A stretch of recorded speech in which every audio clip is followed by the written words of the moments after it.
হ্যাঁ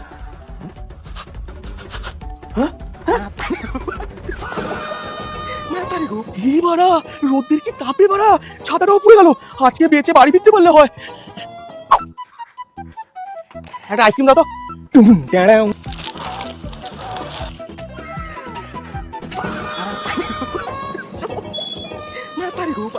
বাল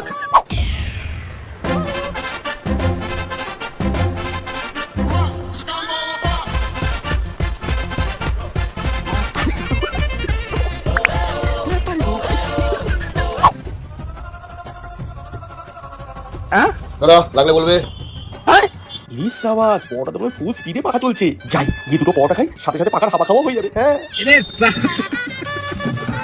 দাদা দুটো পরোটা দেবে? হ্যাঁ দিচ্ছি। কিরকম অপয়া মাইরি আপনি, দোকানে এসে বসলেন না কারেন্টটা চলে গেল। এই মশাই আপনি কি বলতে যাচ্ছেন? আমি আসলে কারেন্টটা চলে গেল বলতে চাইছি না মশাই, এটাই বলছি। আমাদের এখানে এমনিতে কারেন্টই যায় না, আর আপনি এসে দোকানে পাঁচাটা ঠেকালেন না কারেন্টটা চলে গেল। দোকানে খরিদ্দারকে এরকম ভাবে অপমান করা, আপনার দোকানে কোনোদিন আসবো না আর পরোটাও খাবো না।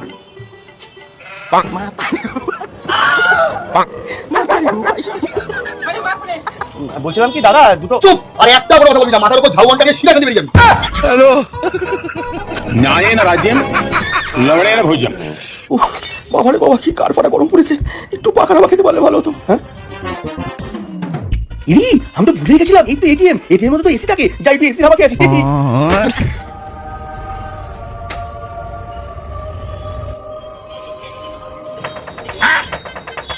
আরে মশাই হলো, আর কতক্ষণ লাগবে? এবার তো বেরান। আরে দাদা এটিএম এ মনে হয় প্রবলেম আছে, তাই কাজ হচ্ছে না। একটু দাঁড়ান আসছি।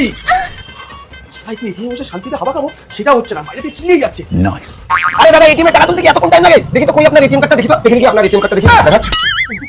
ও বাবা, আপনাদের মতন লোককে না ভালো মতন চিনি। হাতে এদিকে এটিএম কার্ড নেই, অথচ এটিএম এর ভেতরে এসে দাঁড়িয়ে আছেন না। আপনাদের মতন লোককে না ভালো মতন চেনা আছে, খালি ফ্রিতে এসে হাওয়া খাওয়ার দান্দা। বেরোন বেরোন এখান থেকে, বেরোন বেরোন। আরে চলো, একটু শান্তিতে হাওয়াও খেতে দিল না। দেখি তো মালটা ভিতরে কি করে।